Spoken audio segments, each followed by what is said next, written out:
Hello, नमस्कार, आदाब, सत श्री अकाल और अस्सलाम वालेकुम। मैं हूं मोहम्मद अहमद काज़मी, लेकर आया हूं आपका पसंदीदा कार्यक्रम नज़र दुनिया पर। आज आपको दो ऐसी खबरें पहुंचा रहा हूं जिससे ये बात साफ नज़र आती है कि मिडिल ईस्ट में अब अमेरिका और इजराइल कितने अकेले और ख़ुद को कितना असुरक्षित यानी अनसेफ महसूस कर रहे हैं। दोस्तों की तलाश में हैं, नहीं मिल रहे। जो अमेरिका अफगानिस्तान और इराक जंग के लिए बड़ी तादाद में मुल्कों को इकट्ठा करके अलायंस बना लेता था, अब उसे भरोसेमंद साथी नहीं मिल रहे। अमेरिका ने हाल ही में खाड़ी में दो अलग अलग मौक़ों पर 4 तेल के जहाज़ों पर हमलों के बाद खाड़ी की सुरक्षा के लिए अलायंस में शामिल होने के लिए तकरीबन 60 से ज़्यादा मुल्कों से दरख्वास्त की थी, जिनमें अमेरिका के अलावा सिर्फ 6 मुल्क ही शामिल हो सके हैं। और उससे बड़ा झटका ये है कि अलायंस में 3 अरब मुल्कों ने शामिल होने से इनकार कर दिया है। दूसरी तरफ इजराइल इस कोशिश में है कि अरब देशों से जंग न शुरू करने का समझौता हो जाए, जिसके लिए खुद इजरायली विदेश मंत्री कोशिश में लगे हुए हैं। लगता है कि हाल ही में लेबनान के हिजबुल्लाह की तरफ से 3 ड्रोन गिराए जाने और सऊदी अरब के आरामको तेल कारखानों पर हुए हमलों और ख़ुद अमेरिका के ड्रोन को ईरान के ज़रिए गिराए जाने के बाद अब न सिर्फ इजराइल बल्कि अमेरिका भी ख़ुद को बहुत ही इनसिक्योर महसूस कर रहे हैं। देखने की बात यह है कि अमेरिका जिस इजराइल की सुरक्षा के लिए कुछ भी करने को तैयार रहता था, वो खुद अपने ईरान और यमन के हूथियों के ज़रिए ड्रोन गिराए जाने के बाद कोई जवाबी कार्रवाई करने की हालत में नहीं है। खबर में आगे बढ़ने से पहले आपसे गुजारिश है कि अगर आप YouTube पर देख रहे हैं तो सब्सक्राइब कर लें, और अगर Facebook पर देख रहे हैं तो हमारा पेज फॉलो कर लें और लाइक करना ना भूलें, ताकि आपको हमारी हर एक वीडियो की खबर सही वक्त पर मिल सके। और अगर आपको हमारी खबर सच्ची और अच्छी लगे तो अपने व्हाट्सएप ग्रुप, फेसबुक, इंस्टाग्राम और ट्विटर अकाउंट पर ज़रूर शेयर कर लें, ताकि दुनिया के ज़्यादा से ज़्यादा लोगों तक ये खबर पहुंच सके। आगे बढ़ने से पहले मैं एक अनाउंसमेंट करना चाहता हूं। कल 9 नवंबर सैटरडे को शाम 5 से 6 बजे मैं YouTube पर लाइव रहूंगा। दिन भर की खास खबरें बहुत ही ब्रीफ, और उसके बाद अपने दर्शकों के सवालों के जवाब देने की कोशिश करूंगा। आप भी इसमें सवाल कर सकते हैं। याद रखें, कल 9 नवंबर शाम 5 से 6 बजे YouTube पर मैं लाइव कार्यक्रम करूंगा। उसमें आप लोग ज़रूर शरीक हों और अपने सवालात आप पूछ सकते हैं, जिसका मैं जवाब देने की कोशिश करूंगा। बड़ी खबर यह है कि इजराइल के चैनल 12 ने रिपोर्ट दी है कि इजराइल खाड़ी के अरब मुल्कों के साथ नए समझौते की कोशिश कर रहा है। रिपोर्ट के मुताबिक अमेरिका के राष्ट्रपति भवन यानी व्हाइट हाउस में खाड़ी के अरब मुल्कों के साथ हमला न करने और कोऑपरेशन बढ़ाने के लिए समझौता करना चाहता है। इस समझौते का मकसद इन अरब मुल्कों के साथ आपसी ताल्लुकात को सामान्य यानी नॉर्मल करने की तरफ कदम बढ़ाना भी बताया जा रहा है। आपको मैं बता दूं कि अब तक मिस्र और जॉर्डन के साथ इजराइल के डिप्लोमेटिक ताल्लुकात हैं और शांति समझौता है। पिछले कुछ बरसों से सऊदी अरब के क्राउन प्रिंस मोहम्मद बिन सलमान और डोनाल्ड ट्रंप के सलाहकार और दामाद जारेड कुशनर इस कोशिश में हैं कि किसी तरह से अरब मुल्क खुलकर इजराइल से डिप्लोमेटिक ताल्लुकात कायम कर लें। लेकिन इस इलाके के अरब बादशाहों का अपनी ही जनता से डर का हाल यह है कि अंदर अंदर तो इजराइल से ताल्लुकात बनाए हुए हैं, लेकिन पूरी तरह से डिप्लोमेटिक ताल्लुकात कायम करने का ऐलान नहीं कर पा रहे। लेकिन हाँ, उनके ताल्लुकात इस तरह से जाहिर होते हैं जैसे सऊदी अरब ने भारत को इजराइल जाने के लिए अपने एयर स्पेस यानी आकाश से जहाज़ उड़ाने की इजाज़त दी है, जिससे नई दिल्ली और तेल अवीव की हवाई सफ़र की दूरी तकरीबन 2.5 घंटे कम हुई है। अभी तकरीबन 10 दिन पहले एक इजरायली जहाज़ तेल अवीव से रियाद आया था और वहां के एयरपोर्ट पर खड़े इजरायली जहाज़ के फ़ोटो सामने आए थे। अब तक भी सऊदी अरब या इजराइल ने इसका राज नहीं बताया है। मीडिया में ये अटकलें लगाई जा रही हैं कि उसमें इजराइल के प्रधानमंत्री बेंजामिन नेतन्याहू और मोसाद के चीफ सऊदी अरब आए थे, लेकिन ये कंफर्म नहीं हो पाया था। इजरायली टीवी चैनल के हवाले से लंदन से चलने वाली खबरों की वेबसाइट मिडिल ईस्ट आई ने वेडनेसडे को कहा है कि इजराइल खाड़ी के अरब मुल्कों के साथ नए समझौते की कोशिश कर रहा है। रिपोर्ट में कहा गया है कि इजराइल चाहता है कि अमेरिका के व्हाइट हाउस में खाड़ी के अरब मुल्कों के साथ हमला न करने और कोऑपरेशन बढ़ाने के लिए समझौता हो जाए। इस समझौते का मकसद इन अरब मुल्कों के साथ ताल्लुकात नॉर्मल करना और सहयोग बढ़ाना है। इस पहल को Israeli foreign minister Israel cards आगे बढ़ा रहे हैं।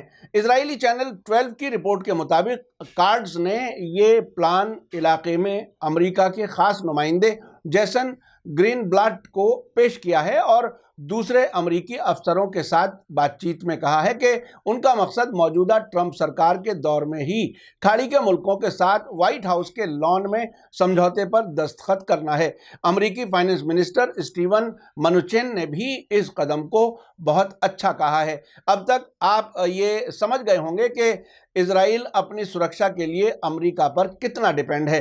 अब से पहले अमेरिका ही इस इलाके में जंगें कराकर एक तरफ तो हथियार बेचता रहा है, दूसरी तरफ इन मुल्कों को इतना कमज़ोर किए रखा है ताकि वो इजराइल के लिए ख़तरा ना बन सकें। लेकिन अब हालात काफ़ी तेज़ी से बदल रहे हैं। ख़ास तौर से सीरिया और इराक में टेररिस्ट दाइश को भेजने और मुल्कों को टुकड़े टुकड़े करने का प्लान नाकाम होने के बाद अब हालात बहुत बदल गए हैं। सऊदी अरब के आरामको कंपनी के 2 तेल कारखानों पर होने वाले हमलों के बाद तो सुपर पावर कहलाने का शौक रखने वाले अमेरिका की भी हालत पतली नजर आ रही है।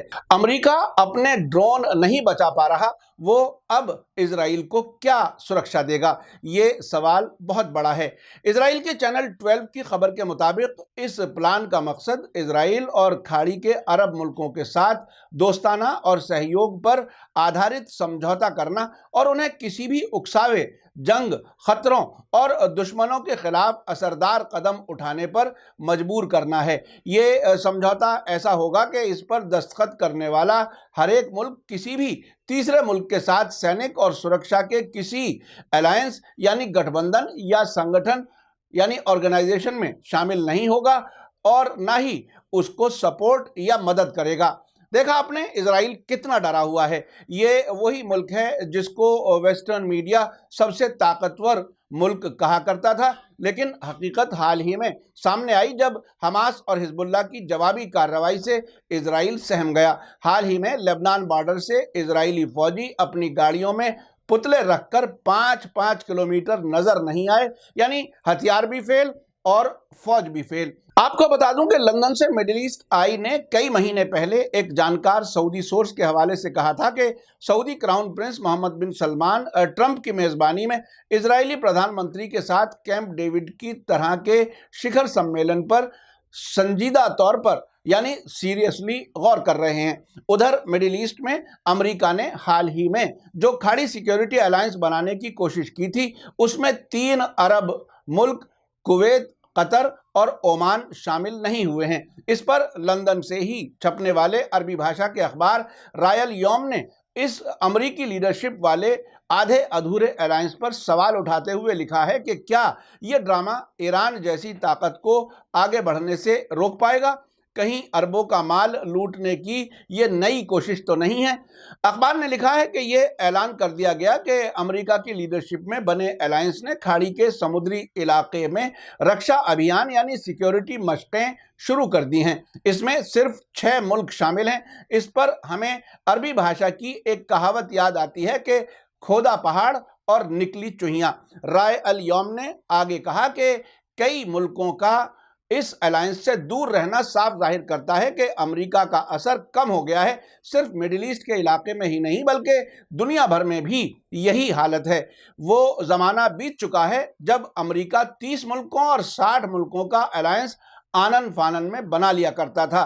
इराक, लीबिया, सीरिया और अफगानिस्तान में हम इसकी मिसालें देख चुके हैं। ये बात भी ध्यान देने लायक है कि खाड़ी के 3 बड़े अरब मुल्क कुवैत, ओमान और कतर ने इस अलायंस में शरीक न होने का फैसला इसलिए लिया है कि न सिर्फ ये मुल्क ईरान के मामले में निष्पक्ष यानी न्यूट्रल रहने की पॉलिसी पर चल रहे हैं, बल्कि इसलिए भी कि उन्हें अमेरिका और ख़ास तौर पर मौजूदा ट्रंप सरकार पर भरोसा नहीं रह गया है।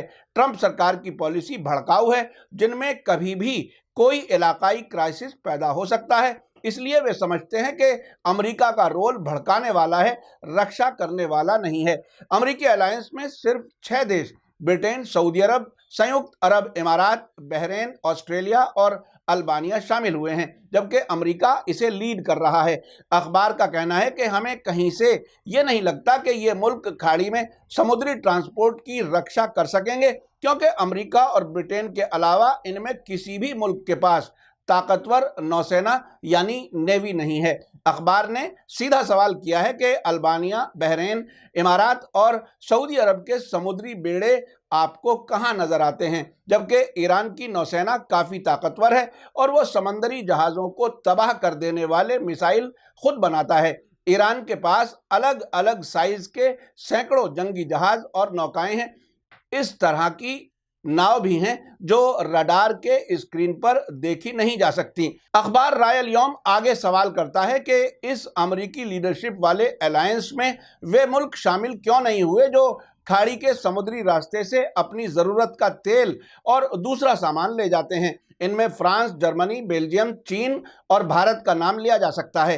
हालांकि इससे पहले तक इनमें से ज़्यादातर मुल्क इस इलाके में अमेरिका की जंगों का हिस्सा हुआ करते थे। जवाब यह है कि असल में अमेरिका ही सारे तनाव और विवाद की जड़ है, जिसने ईरान के न्यूक्लियर समझौते से निकलकर हालात को ख़राब किया है। अखबार आगे लिखता है कि पिछले तजुर्बों को सामने रखते हुए कहा जा सकता है कि ईरान के तेल टैंकर को जिब्राल्टर स्ट्रेट में पकड़ा गया तो इसके जवाब में ईरान ने ब्रिटेन के 2 जहाज खाड़ी में पकड़ लिए, और यही नहीं, अमेरिकी जंगी नावों के बीच से इन जहाज़ों को निकाल लिया, जबकि अमेरिका ने ब्रिटिश जहाज़ों को बचाने के लिए कोई कदम नहीं उठाया। ट्रंप ने तो ऐलान भी कर दिया था कि वे सारे जहाज़ों की सिक्योरिटी के जिम्मेदार नहीं हैं, सिर्फ अमेरिकी जहाज़ों की सुरक्षा करेंगे।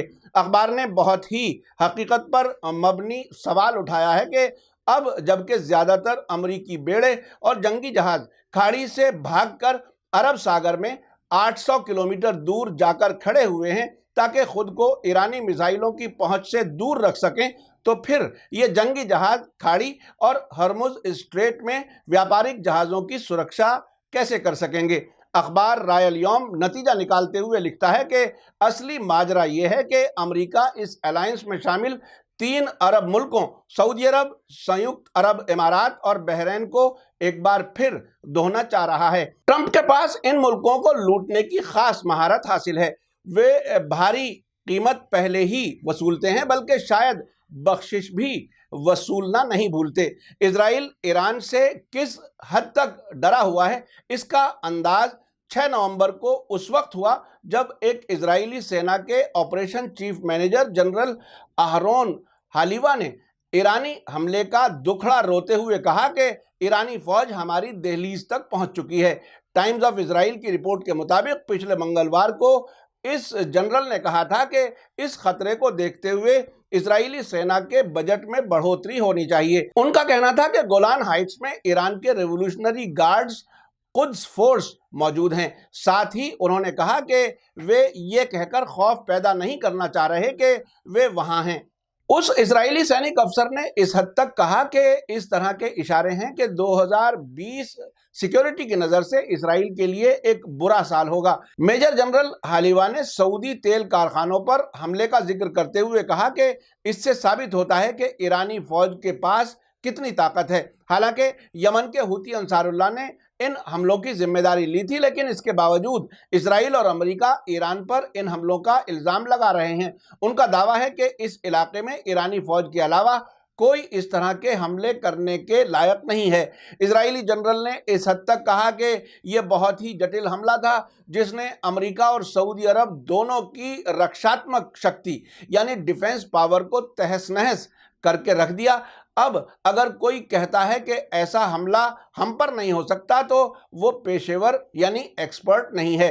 इजरायली मेजर जनरल हालिवा ने कहा कि ईरान ने इजराइल के खिलाफ हर तरफ जाल बिछा रखा है और वो रोज नए नए मोर्चे खोल रहा है।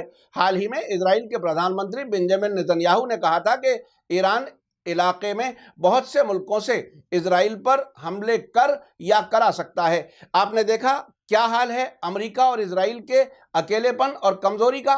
कमाल यह है कि कई मुल्क अब भी अमेरिका और इजराइल को बहुत ताकतवर मानकर चल रहे हैं। मेरी नज़र में तो इन मुल्कों पर डिपेंड होने वाले मुल्क गिरती हुई दीवार पर कमर लगाकर खड़े हैं और दुनिया को आज की हकीकत की रोशनी में नहीं देख रहे। मेरा कार्यक्रम कैसा लगा कमेंट्स में ज़रूर लिखें। ये सारी खबरें पूरी तरह से हवालों के साथ दी जाती हैं और जो कुछ बताया जाता है वो सबूतों और हवालों के साथ होता है। कई बहुत बड़े पत्रकारों का कहना है कि जिस तरह मीडिया स्टार वर्ल्ड खबरों को इकट्ठा करके अपने दर्शकों के सामने पेश करता है, ऐसा दुनिया भर में कहीं नहीं हो रहा। इसलिए 50 से ज़्यादा मुल्कों में मीडिया स्टार वर्ल्ड देखने वाले फैले हुए हैं। इसी के साथ मुझे दीजिए इजाज़त। धन्यवाद, शुक्रिया। जय भारत, जय हिंद।